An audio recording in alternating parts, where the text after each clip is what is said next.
Good morning, everybody. Welcome back to Crypto Warehouse. My name is Mike, and we have a busy 20th of July. Sorry, 20th of May today.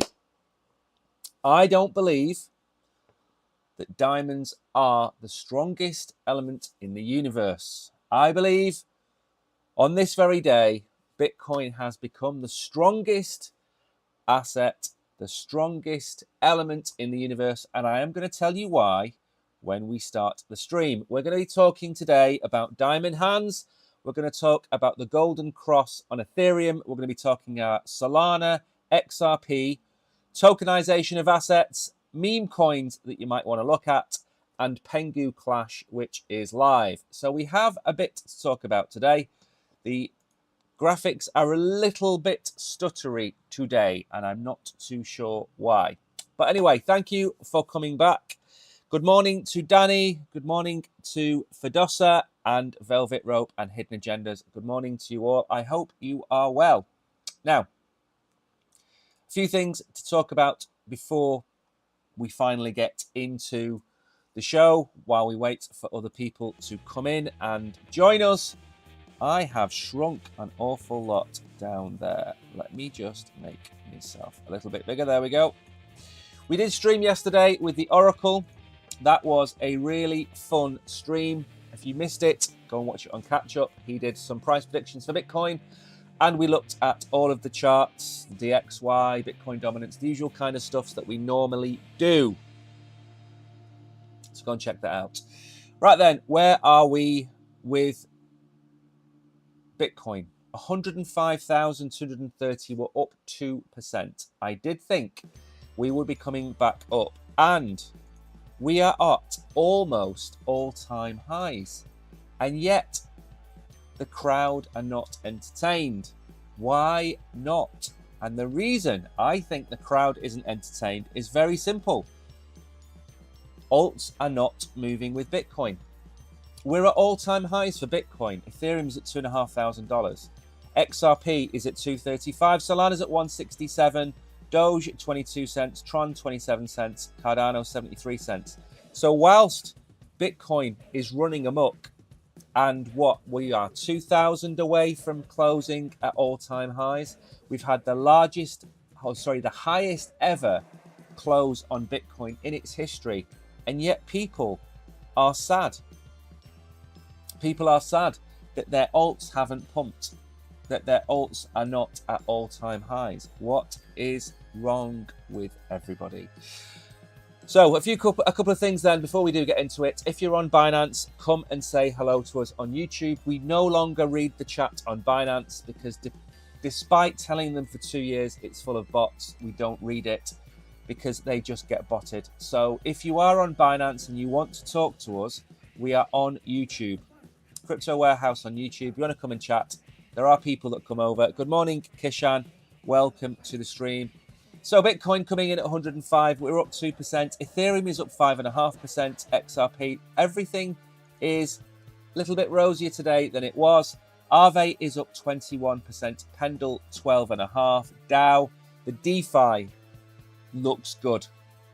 Virtuals is up. Maker, Potenza, Casper, Athena. Lots of nice gainers today. We've got a lot to get through. I'm going to skip through this a bit. Pith, which I've apparently been told I pronounce it Pyth. It's Pith. I think it should be called Pyth. Story is down. Dexy, Litecoin is down. But look at Litecoin, $94. It's crept up, Litecoin.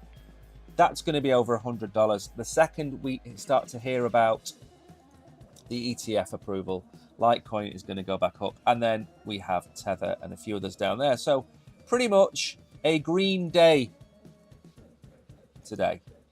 A green day for everybody concerned. Now then, let's move. Lagging always the way. There we go. There's nothing more scary than the ocean. This is pretty much, I imagine, what your stomachs do on a monthly basis if you hold cryptocurrency. Your stomachs are churning. Your stomachs are turning if you get stressed by crypto. You are not the only person. This is what it's like holding crypto. It's not like holding bonds or gold that moves a couple of percentage points every year. It is a roller coaster. It's like sailing on the stormy seas, and you have to understand most other people out there are in your boat. Don't think you are alone in that. Right then, a little bit of a warning. Truflation, who I follow, they more accurately predict American and UK inflation than the governments of those respective countries. We have seen a spike in inflation in America by 0.64 percentage points. This was getting down. I think I said to you the other day it was at 1.4%. It's coming down. I said we need to be careful we don't become deflationary, and we've seen a wick up. Now, 1.99% is still massively bullish. But again, if it wicks 0.5% in such a short space of time, expect it to go back above 2%. Once that starts to happen, there will be no rate cuts. So keep an eye on that. I will also keep an eye on it as well. Now, we covered this on a week last Monday, and I've got the chart up now that basically shows you the exchange reserves of Ethereum and Bitcoin. Ethereum has less than 5% of its supply on exchanges. Bitcoin supply on exchanges is down to 7%, the lowest it's been for almost 7 years. Look at the numbers. 1.7 million less Bitcoin on exchanges, 15 million less Ethereum on exchanges. When there is such a short supply on exchanges, the price is going to go up. Keep an eye on this because it's not being covered in the news, the Cointelegraphs of this world, even Financial Times and those types of periodicals. They don't cover this kind of information. But at some point, it will be covered and then FOMO will kick in and the price will surge. It's going to happen. Maybe not today or tomorrow, but certainly within the next couple of years. Trump says Russia and Ukraine to immediately start ceasefire negotiations after a 2-hour call with Putin. I made this the title of the show today, which is Peace Trumps, which again is a play on words. It takes a very strong man to negotiate peace, and what you think of Putin and what you think of Zelensky is not important. What is important is people stop being alive.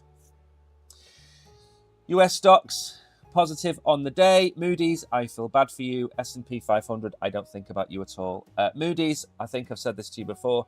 I stopped listening to Moody's in 2008 when they were telling you everything was rosy in the garden, and then we had the subprime mortgage collapse. They're just a few people in a room. They don't hold any weight. I don't listen to a word they say. They're utter nonsense. They tell you that countries' debt is trash or junk, as they call it. Don't believe a word of it. Don't believe it. There are, of course, examples where countries are in death spirals, yes, but Moody's, I don't believe a word they say. They get sponsored by BlackRock's and Goldman Sachs. I don't care what they say. Robinhood submits RWA tokenization regulatory proposal to the SEC. Plans include launching a compliant RWA exchange using Solana and Base. Bullish for RWA tokens. Again, we talk a lot about Ethereum being the home of finance. Solana isn't going to be a million miles behind it. And why is Base important? Because Base is connected to the other one that starts with coin that we won't mention the name of. So again, sensible. Robinhood is going after retail. Where is retail? It's on Solana. That's where you're going to go. Ripple, Brad Garlinghouse says pro-Bitcoin Senator Cynthia Lummis cancelled a meeting with him and won't reschedule. I hope you will reconsider and be a leader for all crypto. I invite you to join me on X Space anytime. Brad Garlinghouse fafoed. Brad Garlinghouse fafoed and basically tried to create a crypto reserve. And I said at the time, if that's the case, we need a Bitcoin reserve and a crypto reserve. He fafoed, he crossed Trump, and Trump has now issued Cynthia with a very simple statement of just basically don't talk to him. So this has really damaged Ripple, and in all honesty, he deserves it. He deserves it. And much as I still like XRP and Ripple, I think Brad has shot himself and Ripple in the foot on this by trying to pull a fast one over of everything. Good morning, Manjeet. I hope you are well. Circle USDC is in informal talks to sell itself to Base or Ripple. This is the poll question of the day. And so far, we've only had 5 votes. Where is everybody today? Where is everybody? 100% of you have said Ripple will buy Circle, the owner of USDC. I tend to agree with that. I think it's going to be owned by Ripple. They put in the bid not too long ago. Right then, moving on. And this is why Bitcoin is stronger than Diamond. That is because Jamie Dimon has also FAFO'd. He will allow clients to buy Bitcoin. I watched this conversation with him. I don't like him.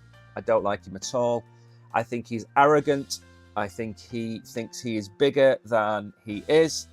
And I think that completely dismissing an asset class and an asset that's the 6th largest asset in the world, simply because he believes the old school narrative of it's being used for nefarious things. His company has committed more crimes and been fined for committing more crimes than any other asset, certainly more than Bitcoin. So what has he said? He has come out and said the bank would not engage in custody of their crypto, but he would allow them to buy it. So in my opinion, what this means is you will be able to go and buy IBIT, you'll be able to go and buy ARK Invest, you'll be able to go and buy VanEck, whatever other ETFs there are to do with Bitcoin, you'll be able to go and buy them. I imagine there'll be other ways for you to buy Bitcoin through JP Morgan. But again, he's an idiot. We look back in history at people who say a computer will never need more than 64K of memory. We look back at the times that telephone companies said that the internet will lead to the death of telephone companies. You adapt and survive, or you die. We look at Kodak, we look at many other instances where digital photography was ignored, and those companies that ignored it are no longer with us. IBM is no longer with us. Why? Because they were a monolith and they stayed in the old ways. They're now owned by the Japanese. So the issue you've got with the likes of JP Morgan, if I was a JP Morgan shareholder, I would ask for the head of Jamie Dimon. I would ask him to resign. Not because I'm a Bitcoin maxi, but you can't just sit there and say, we're not doing this, when everybody else in the market is doing it. When every single one of the competition, the Goldman Sachs, BlackRocks, Barclays, Santander, HSBC, the smaller banks, they're all doing it. And you're going to sit there and say, yeah, we're not going near it. He's an idiot. I don't understand what his motivation is to not work with Bitcoin. I just don't get it. Even when the American government are looking to create a Bitcoin strategic reserve, which should instill confidence in every financial market that this is an asset that's here to stay. And then he says this, he will be gone. He will be gone. I'm telling you now, in 2 or 3 years' time, this will be the biggest mistake that JP Morgan has ever made. The biggest mistake they've ever made. And they've made some big ones along the way as well. Right then, let's move on to talk about this golden cross from Ethereum. Where are we? And what are we doing? Ethereum flashes golden cross signal, canned bulls push ETH to $3,000. Ethereum is now trading at a pivotal juncture after days of consistent selling pressure that have pushed the price down since last Tuesday. I don't think, what are we today? $2,500. ETH is struggling to maintain a bullish momentum, and many analysts warn a deeper correction could follow. I don't agree with this. Despite the weakness, there's growing optimism in some corners of the market. Ted Pillows shared a TA showing that a golden cross has been confirmed on Ethereum's 12-hour chart, traditionally viewed as a precursor to major bullish moves. If bulls manage to hold current levels and reclaim higher resistances near 2600, the golden cross could become decent. Should we go and have a quick look at the Ethereum chart while we are here today? If you are here today, say hello in chat. I don't know where everybody else is today. It's super quiet. The chat is quiet. The number of views is, I think we've got about a fifth of what we normally get. We normally get 50, 60 on YouTube. We've got, I think, 12. Is that correct? Good morning, Bullish Bull. Let me have a look. 12. We had 62 yesterday. Where has everybody gone? Maybe there's a fault in the algorithm. Maybe we're just not showing up today. Maybe the notifications haven't gone out. I don't know. But all I know is we've got a fifth of the number of people that normally watch us. Crazy times. Now, is this going to be a black? No, why would it be?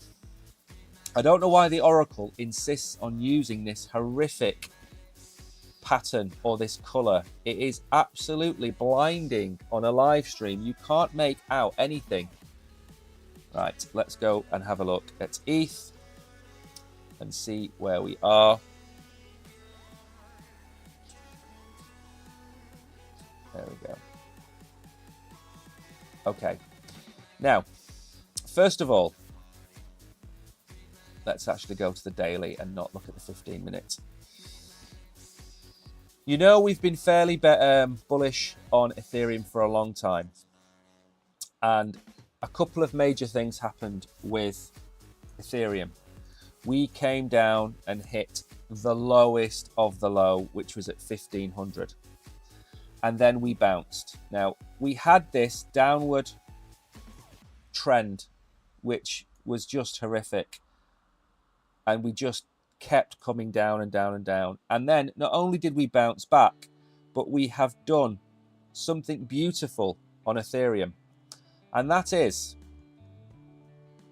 we've come down to the bull market support band, having broken straight through. And we're forming support at the bull market support band.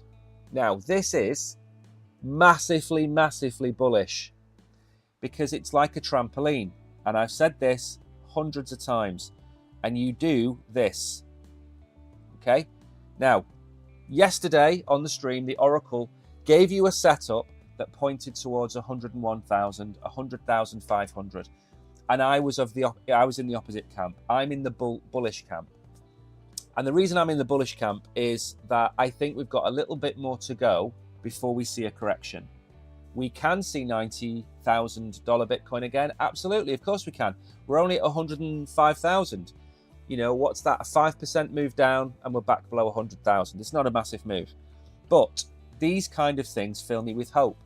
We look at the total. We look at the total 3. We look at Bitcoin. We look at Ethereum. They've all bounced.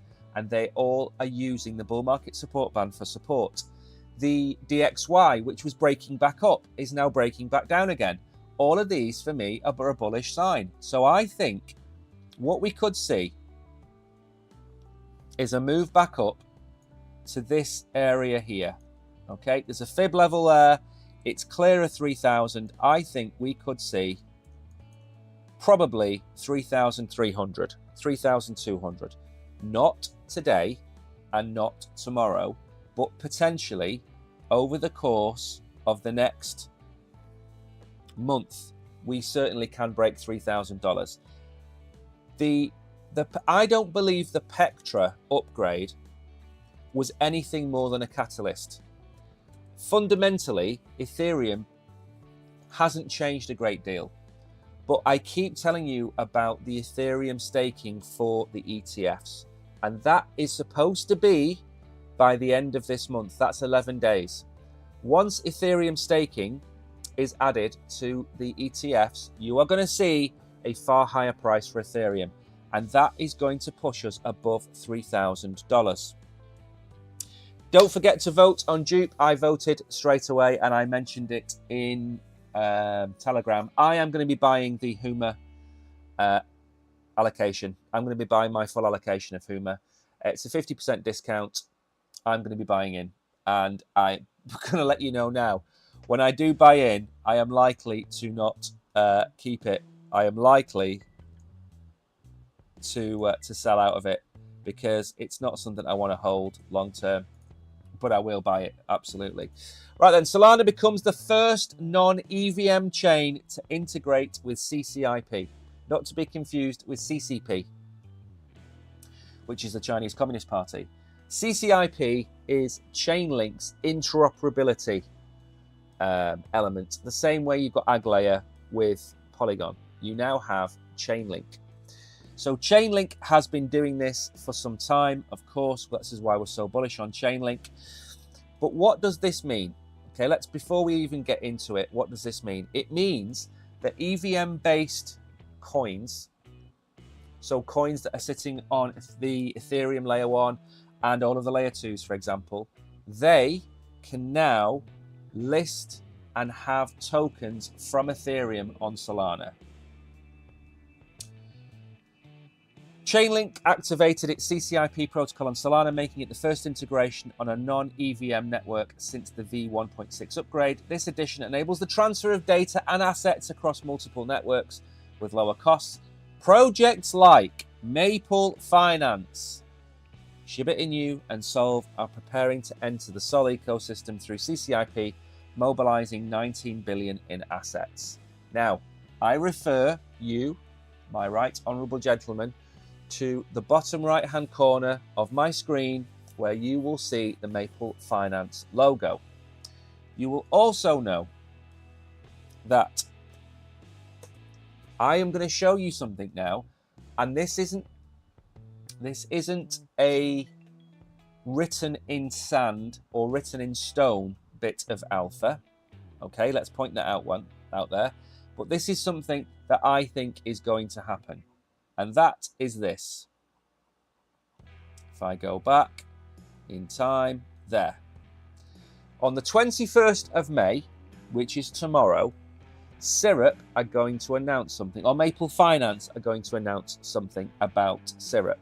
Now, 21st of May, something is going to be announced. 20th, or the 19th in this case, of May, CCIP opens up EVM and connects it to Solana. Now, you don't have to be a rocket scientist to try and figure out what this means. Now, I don't know, okay? Even though I am in the Maple group, the working group, I do not know that this is a fact. I am just putting 2 and 2 together and making 5. But I think you will be able to get Syrup on Solana tomorrow. That's what I believe. And again, unconfirmed, I cannot guarantee it. But if you do hold Syrup and you hold it in Ethereum or on the Ethereum chain, or you hold it on Binance or whatever it might be, I would expect a pump. Now, also, I am predicting that Syrup is going to go to $1. Okay?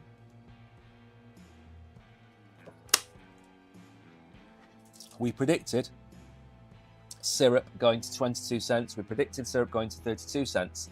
We checked all of them off. I'm telling you now, it's going to go to $1. It's not going to go to $1 today. It might not go to $1 tomorrow. The market could correct to the downside. If the market corrects to a downside, you want to be buying Syrup. That's it. Then I would look at taking some profits when we go above probably 90 cents. That would be my finger in the air prediction for Syrup. That's what I believe. Anyway, let's move on very quickly because we've got a lot of time today, but we've also got a lot to get through, and I'm trying to whiz through it as soon as possible. Now, XRP eyes bounce as regulated futures launch on the CME. Now, this is the Chicago Mercantile Exchange, and I said this yesterday with the Oracle. If you want to get a spot ETF, you need to have a futures ETF. It's not absolute fact that you need to do that, but that seems to be the course of action. So if you want to have a spot, you need to have futures, and you normally need to have futures for a minimum of 6 months. And I've mentioned this to you before about Solana and XRP and Litecoin, and what was the other one that we mentioned the other day? Probably Hedera as well. And the issue is, this has now gone live on the 20th of May, or I imagine the 19th of May. There we go, 19th of May. So, You move forward 6 months from today. You take us to the 19th of November. I predict the bull market all-time high will be around about the 24th of November, give or take a month. So this spot XRP ETF is likely to go live at the top of the bull run. I don't think that's a coincidence. So XRP futures are now live on the Chicago Mercantile Exchange, with the launch coming as cryptocurrencies target a rebound. Brad said the launch is a key institutional milestone for XRP, which is what it is. The XRP price could explode amid the development. Again, no, I don't believe that again. I'll tell you why. Because futures doesn't hold the underlying asset. You're betting on the price. So it's not going to be the underlying asset that you own. Ripple is notching yet another milestone. XRP may ride the launch to post a noticeable rebound. A scenario analysts say is likely to mirror the traction that greeted Bitcoin and Ethereum futures going live on the CME. I don't think it's going to make much of a difference. The CME Group announced this on the 19th, that Micro XRP and XRP were now live. And yeah, we don't want to talk about that. The company has rolled out futures contracts. We know about this. The launch is regulators know about this. We know about this. We know about this. We just repeated it. So we're at 234. We're now at 242. So we're back at around that level, which is about 250. Every cryptocurrency at this moment in time has a milestone price in my head. And I think I told you about them. 250 for XRP, 80 cents for ADA. Solana is 168, even though it's been trading at 175. I think 168 in my head. Ethereum, $2,500. All of these coins are sitting around about the price that I think they can use for the next leg up. Even though the Oracle has pointed us to downward action, if we don't and we go up, then 250 XRP gives us a run at $3. 80 cents Cardano gives us a run at $1. $2,500 XRP gives us a run at 2,600, 2,700. So they're all at key figures in my head. Now, this is bullish news for the market, but I don't think it's going to move the price. I think it's bullish news for the market. It's bullish news for XRP. And it has retraced, but let's not, let's take this into consideration. I looked at what I paid for my XRP. My average buy-in on XRP, average buy-in has been 40 cents. We're now at $2.50. So I've 8x'd. If we go to $3, then what have I done? Have I 8x'd? No, 7, 8, yeah. 6x'd, 7x, whatever it might be. Goes to $3, I'll have 8x'd. That's not bad, considering where I think the price could go. If it goes to $4, $5, 10, 12x, more than happy. But I don't think this is going to be enough to move XRP on its own. The same way, and I haven't covered this in the show because I don't think it's noteworthy, but Crow and Kronos has now got a private fund, a Crow fund, which I'm going to show you now. And again, I've not commented on this because I try to be fair. I try to be the middle ground. The problem is, in a bullish market, being fair makes you sound negative. And in a bear market, being neutral makes you sound overly bullish. But this happened, which is the Crow Fund. And I'm giving you this as another example of why I don't think the XRP CME is going to work.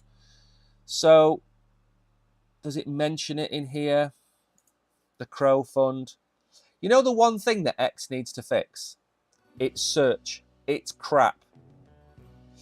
So, Canary Capital and CDC have created this Crow Trust. So they've partnered to create a regulated fund holding Crow tokens, expanding the options for institutional crypto investments. It's a critical milestone for altcoin adoption and boosts the Crow market credibility. Now, again, 21 shares launched a Cron fund in Europe. Look at Doge, look at Ondo. It's got $1 million assets under management.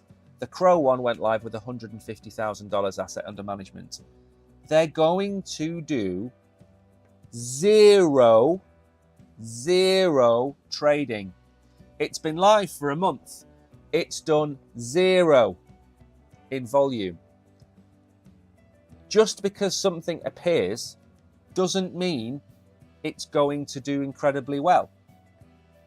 If you have a really posh restaurant that's got a steakhouse on it, a barbecue house on it, an Italian, a classy Indian restaurant, and it's where you go to eat nice, expensive food, and then you open a really cheap chicken shop that sells $1.99 chicken and chips, do you think you're going to get any business from that chicken shop?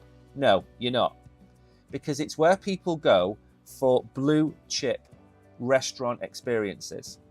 If you've got a Bitcoin ETF, if you've got an Ethereum ETF, and eventually a Solana ETF and an XRP ETF, and they are the blue chip tokens.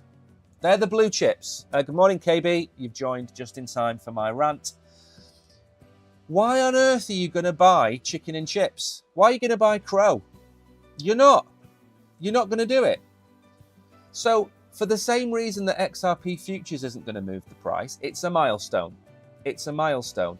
You haven't won the marathon. You've gone past the 5-mile marker.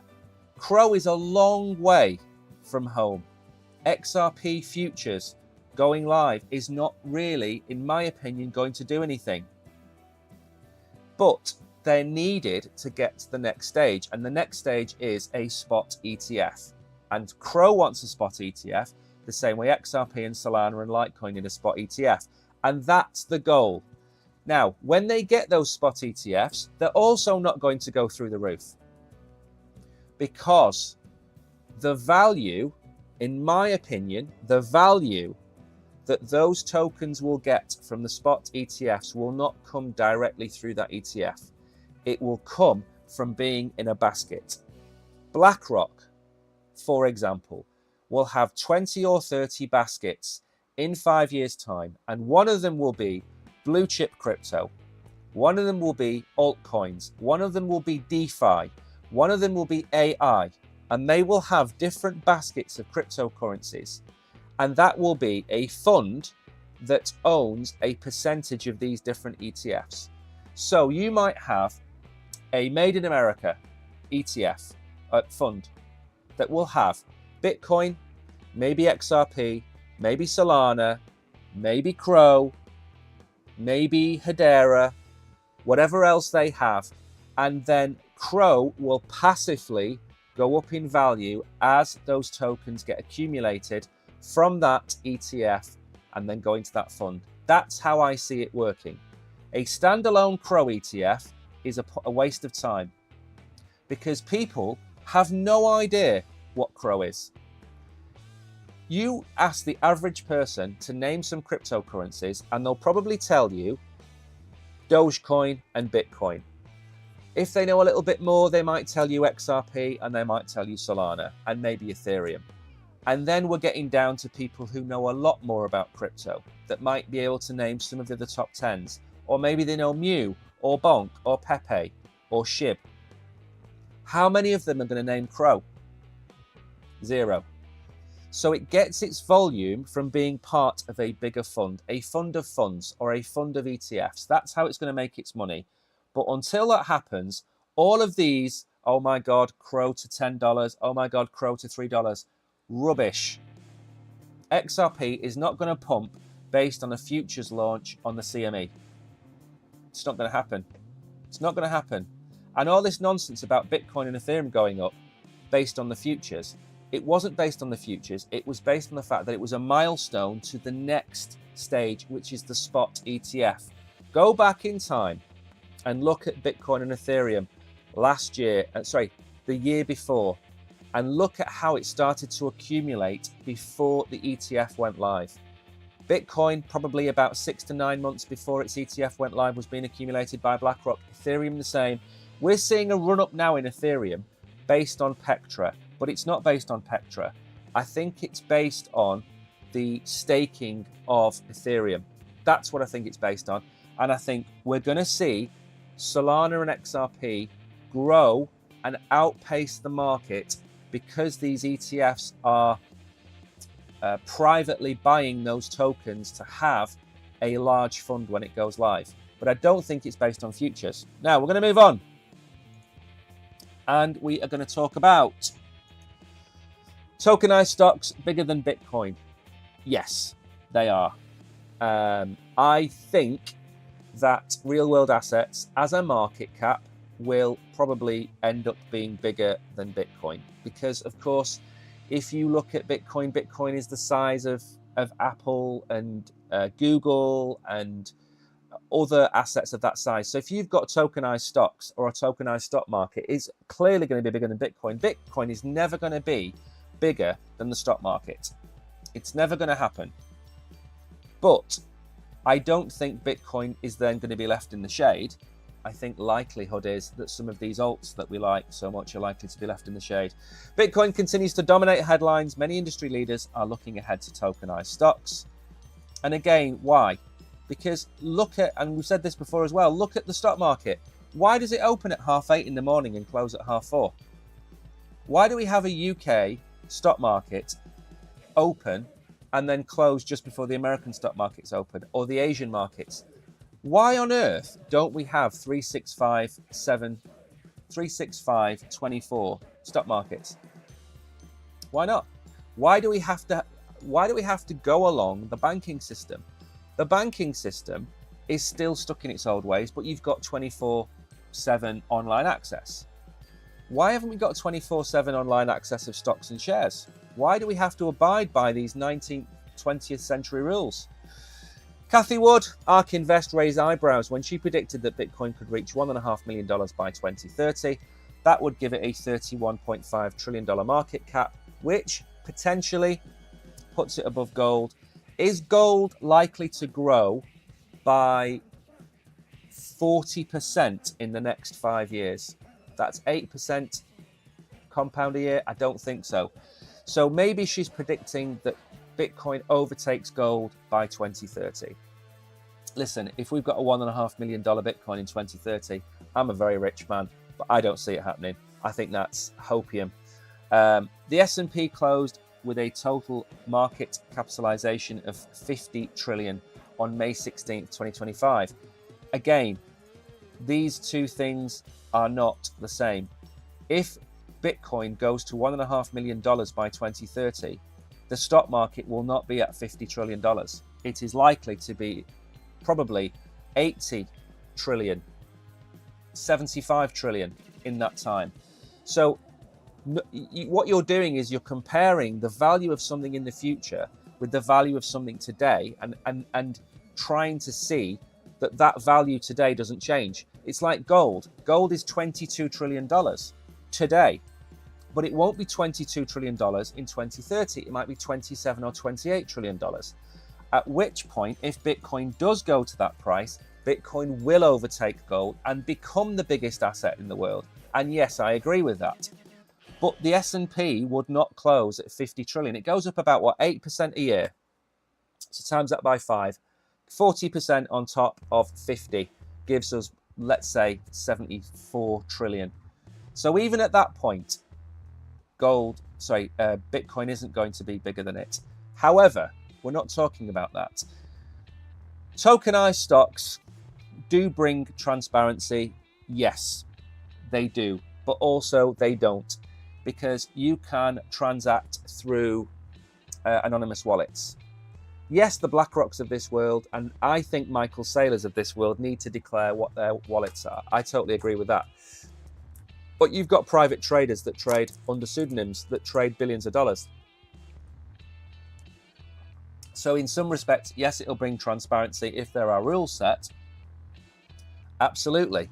But I don't think it's going to be as transparent as people make out. Liquidity, tokenized stocks unlocks global access. I totally agree with that. If you are in Asia and there is a big move in America, you can't react to that till 2 a.m. my time. By which point, that's 4 hours after the American stock market is closed. So you have this knock-on effect. So let's say there's a big crash in the UK, FTSE. That closes, and then the American markets open, and then that crashes. And then the Asian markets open, and then that crashes. And you have this staggered crash. Now, maybe that's a good thing. Maybe that's a good thing because it gives people time to react. But also, it causes problems with you wanting to trade. If you're in Europe, you want to trade American stocks, you have to stay up till 10 o'clock at night to get the close, for example. Bitcoin didn't prove the concept at all. Tokenized securities, that's where I think the big move is going to be a 24/7 stock market and stable coins. Stable coins and 24/7 stocks. And 24/7 stock exchange, by the way, it's not just going to be stocks. It's also going to be real world assets. The RWAs, the Ondos, the Maple Finances, the Goldfinches, all of those, and the Mantras, by the way, that hasn't gone away.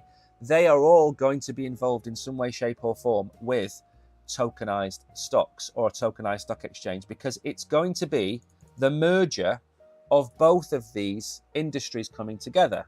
That's why I said to you a few weeks ago, crypto exchanges are going to become banks, and banks are going to become crypto exchanges.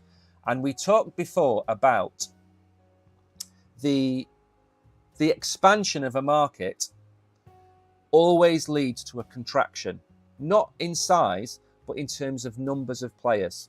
So what you're likely to see over the next couple of years is you're likely to see buyouts of companies. And I was talking about this weeks ago. You're likely to see, for example, some of these smaller exchanges merge, or you're likely to see some of these, just a second, or you're likely to see a bank buy out an exchange, or an exchange buy out a trading house. Robinhood may go and buy a tier 2 exchange. All of these things are possible, but banks and exchanges are going to become not necessarily inseparable, but you're not going to know the difference. So if you're Binance, for example, why can't Binance allow you to pay your bills online? Why can't you do bank transfers from Binance? Of course you can. Once they get the licenses, of course you'll be able to do that. Why can't you then trade stocks and shares through Binance? You will be able to. So if you can get a credit card, if you can pay bills online, if you can buy stocks and shares, and you can buy crypto through Binance, why do you need the bank that you're with? You don't need the bank you're with. And the banks know that. Good morning, Tariq. The banks know that. So banks either adapt or die. The same way we talked before about some of the biggest companies. There's a really good book, actually. Was it Peter Drucker? Anyway, there's a really good book about the 1970s, and this guy looks at what makes the top 100 companies be successful in the 70s. And then by the 2000s, 90% of those companies had either gone bust or fallen out of the top 100. And the reason is, what makes a company a success in the 1970s does not make it a success in the 2000s. What is making your bank a success today is not going to hold any ground in 5 years' time. What you should be doing if you're Barclays or you're Santander is you should be prepared for 24/7, 365 trading of every single tradable asset in the world. That should be your job, and bringing it to your client in the easiest interface possible. That's got to be your strategy. And then if you look at it and you say, this is really complicated, I can't mention names, but one exchange is now offering bundled cryptos. So you can buy the Bitcoin, Ethereum, the Solana coins, the tokens, as one fund. So you put $100 in and it creates a kind of tracker. That's what banks need to do. That's what BlackRock are going to do. And this 24/7, 365 move that we're making is just bringing finance to the stage where we are with music and entertainment and books and Amazon and everything else that's already moved to 24/7. The one thing that hasn't is the stock exchange and trading. So expect to have everything merge in the future. Everything is going to merge in the future. And like I said, you're going to get to the point where you can pay your gas bill or your electricity bill or your water bill. You're going to be able to pay that on a direct debit through Binance in the not too distant future. And it's going to take a few years to roll out to small countries, but big countries most certainly. Now then, let's move on. 3 projects showing signs of a major move. Are you positioned? Meme coins are back in the spotlight with a $71 billion market cap. Here are the top 3 picks that could deliver a 10x or 100x returns. Again, please do not read that as gospel. I don't believe that anything I'm about to show you is going to 10x or 100x. Pepe, could it be the first Pepe themed token to reach $1? No, absolutely not. Utter crap. But Pepe is doing pretty well. If you look at some of the coins that are moving in the last couple of weeks, the meme coins and the AI tokens have certainly been some of the biggest gainers. And I think that's a sign that the market could be softening and maybe Bitcoin dominance isn't going to keep going like a runaway train. But the issue is, and I said this about AI tokens, you don't want to be catching the meme tokens at the top, because that 77% surge we've seen in price on Pepe could become a 50% dip next week. So what you want to be doing is, and I said this the other day as well, you want to look for the rebounding coins, the coins that come back fastest after a dip. Now, we've had a good rally in meme coins after the tariff shock. So I would look at meme coins that have rallied in the last 7 to 14 to 21 days. And they're going to be your meme coins that are likely to rally going into the end of the bull run.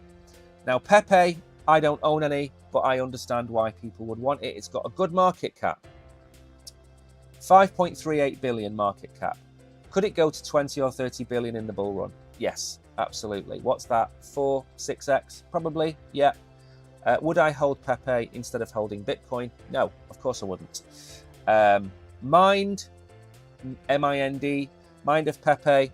Again, I've seen this one before. Haven't paid a lot of attention to it because I don't really want to spend a lot of time looking at meme coins. Again, Tokenomics got access to an AI that works across social media as a crypto oracle or real-time sentiment. Yeah, again, I've seen it. I don't really hold it. Of the two, I would look at Pepe, certainly number 1. And then the next coin we'll look at is number 2. Oh, come on.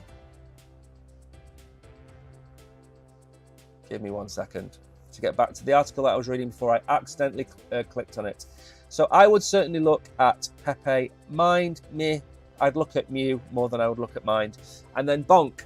Bonk has gone up an awful lot as well. And again, with a lot of these meme coins, you see these huge, massive drops where they go down 80, 90, 95%. But then they'll pump 3 or 4, 500%.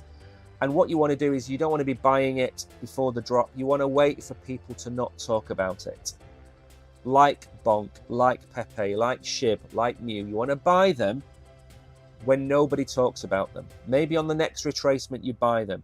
And then you ride them up and then you sell them. You're not married to a meme coin. If anything, a Bonk is literally a one-night stand. Okay? You can click me on that. A Bonk is a one-night stand. Same with Pepe. I'd look at those 2 coins and I'd look at Mew. If you don't hold any meme coins, Bonk, Pepe, Mew, absolutely those 3 coins. They're not created this year. They've got decent market caps. They've all got decent teams behind them. And I know I can't talk about crypto with never mentioning meme coins. So from time to time, I will throw them in. But it doesn't mean I'm a massive fan of them. They will lead you to getting wrecked. And there is another one being talked about at the minute on X. It's a TikTok cat that dresses as a superhero. Is it called Purr or something? Puff, maybe. Puff. Again, I wouldn't go near that. And the reason I wouldn't go near that is all of the big crypto bros are talking about it. And that normally means that they've already bought it at a $3 or $4 million market cap. And they're going to wait for it to go to a $50 or $60 million market cap. And then they're going to sell it. And they're going to take the profits and run. And you're going to be left with a bag of puff. Which again, I don't know what a bag of puff is, but I imagine it's not a good thing. Pudgy Penguins. The Telegram game Pengu Clash begins its launch. And I know a lot of you out there like Pudgy Penguins and like Pengu. Again, NFTs, not really my thing at the minute. Pengu Clash kicked off its launch today by letting in a portion of its waitlist ahead of its release. The new game features the Pudgy Penguins NFT collection Cutesy Seabirds and is a 1v1 multiplayer battle. They can dress up their penguins and fight each other, different types of minigames, whether it be curling, darts, football, or something else. Pengu Clash isn't a pay-to-win game, but instead rewards skill, Michael Dabrowski, CEO, has said. Pengu Clash is created with great care for actual gameplay, he said, emphasising that it's different from other based clickers. Such clicker games have short lifespans. Again, same thing I'm going to say about this that I will say about any other game. Sell it straight away. Sell the token as soon as you get it. If you make $5, $10, $50, or $100 out of these games, sell it to either USDC or Solana, or TON if it's on the TON blockchain. Sell it to the layer 1 or the layer 2 asset. That's the way you win. Okay? So if you're playing something on Solana, buy Sol. TON, TON. Polygon, buy Poly with it, or whatever it's called these days. I've mixed opinions about some games that have been out there on Telegram, but this connects to a trend and to the topic of why crypto gaming has not fulfilled its promise. Crypto was just to have a kind of trading, blah, blah, blah, blah, blah. Again, it looks cool. They've been made really, really well. And Pengu Clash may be the one that actually does buck the trend. But I wouldn't put my money on it. And because I wouldn't put my money on it, I would sell it. And if you can buy Solana with it, you know, if you can farm Pengu Clash, if you can farm that game and walk away with 1 Sol, or walk away with, I don't know, 100,000 Satoshis or 50,000 Satoshis, if you can do that, that's what I would do. I certainly wouldn't look to play games which are just going to, it's a race to zero. It's an emissions-based business. If it's not a pay-to-play, how do they reduce the supply? Because it sounds to me like the supply is constantly being emitted. So it's a race to zero. Now, Binanceans, end of the show. I wanted to finish early because I want to go through a few things with you today. Also, I don't know where you've all gone, but we are about 50 viewers light on today's stream. We've got about 12 people watching, which is absolutely crazy. Now then, the reason I wanted to cut early is I want to go through this. Tomorrow night, we have got, where is my live? There we go. On Binance and on YouTube and maybe on X, we have got this. This is the Chronos night. Is it going to load nice? There we go. This is tomorrow night. And this is going to be live on Binance and live on YouTube and on X. And this is going to be the biggest Chronos night show in terms of content that we've ever done. But what it's not going to be is the biggest giveaway ever. And I wanted to talk to you about this, okay? And that's because I want to show you what we're going to talk about on the show. Also, don't forget, we've made some absolute killer videos in the last week. We've done a video about Satoshi. We've done a video about the Financial Times interview with Michael Saylor. But this is what we're going to be doing tomorrow night. We're going to be going through Compounder and explaining how it works. Actually going to do a walkthrough, I think. We're going to look at the Moon chart because it recently hit a $6.5 million market cap. It's retraced. I think it's going to go to 10, maybe $20 million. It's going to be listed on an exchange. Then we're going to talk about Burnit, which is a coin that graduated from the Chronos Chain's version of Pump.Fun, which is Wolf Street. Pigeon Quest is back. They've been in Rome. They've been going around Rome trying to promote the Chronos Chain. We're going to talk about, well, we're not going to talk about as much. We're going to go through the Monkey Muscle Poker Nights. Nearly 200 people played last Sunday. And I think those kind of like community style events, that's what really makes a chain. Then we're going to talk about Chaiverse Online. That's like a gaming thing online. And then we're going to give away some prizes. And we all know that KB and Tariq and KK and Mary are all going to win, we know. Now, the giveaways are going to be 2 Monkey Muscle NFTs and 2 Pigeon Quest NFTs. And this is another reason why I wanted to bring this up. And that is because, let me sit up a little bit and straighten the camera. It's the end of the show. This is just going to be a little bit of an outro, so you don't need to hang around if you need to go. I just want to explain something very quickly. Let me bring this up a little bit. So I just want to get rid of the thing so we can be a little bit clearer. There we go. That should be better now. Okay. So let me explain something. When we do the Chronos Night, we don't make a penny. It's supposed to be for education. So we don't make any money out of the Chronos Nights. That's point number 1. And the reason I want to make that point is that we give away coins, we give away NFTs, the Monkey Muscle NFTs, we give away the Pigeon Quest NFTs. I have physically bought them. Okay, now I'm not a martyr. I don't want to, it's not to do with that. We don't make any money out of the Chronos Nights.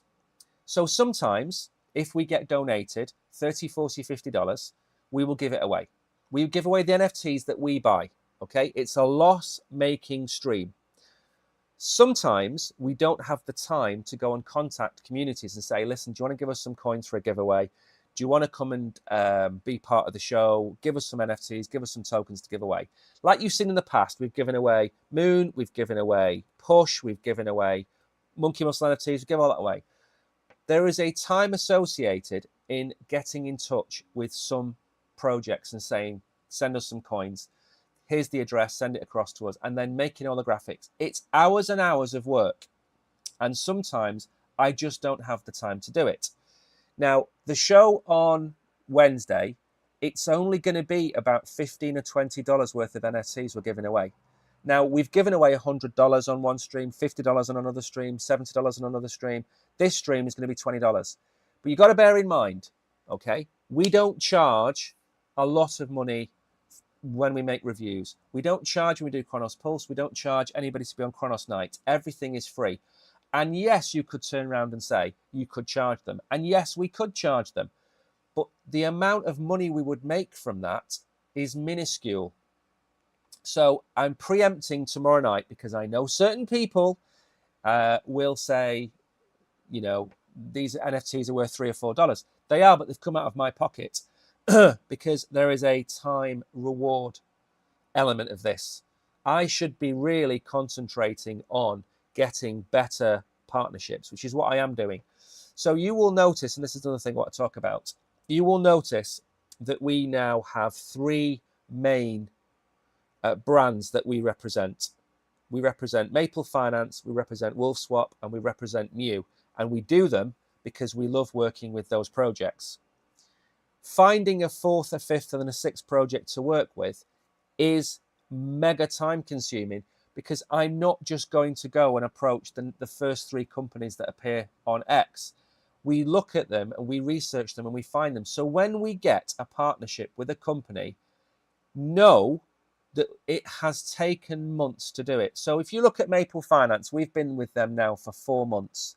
We've not added anybody else to our partnerships since then because we talk to 2 or 3 brands a week, and either the financials aren't right, the amount of work that they want from us isn't right, or the way they want us to promote their business isn't right. And we have a duty of care to you to watch and not be scammed.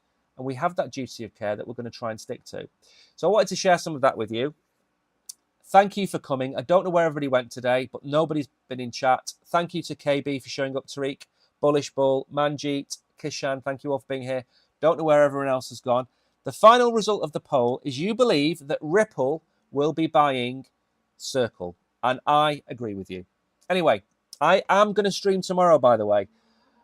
Normally, when we do a Wednesday night, I don't stream on the Wednesday, but I'm going to stream tomorrow as well. So this week, you've got me Monday, Tuesday, Wednesday, and Friday. Monday, Tuesday, Wednesday, and Friday, and Wednesday night this week. So thank you all, Manjeet, Tariq, and everybody, and I will see you all tomorrow.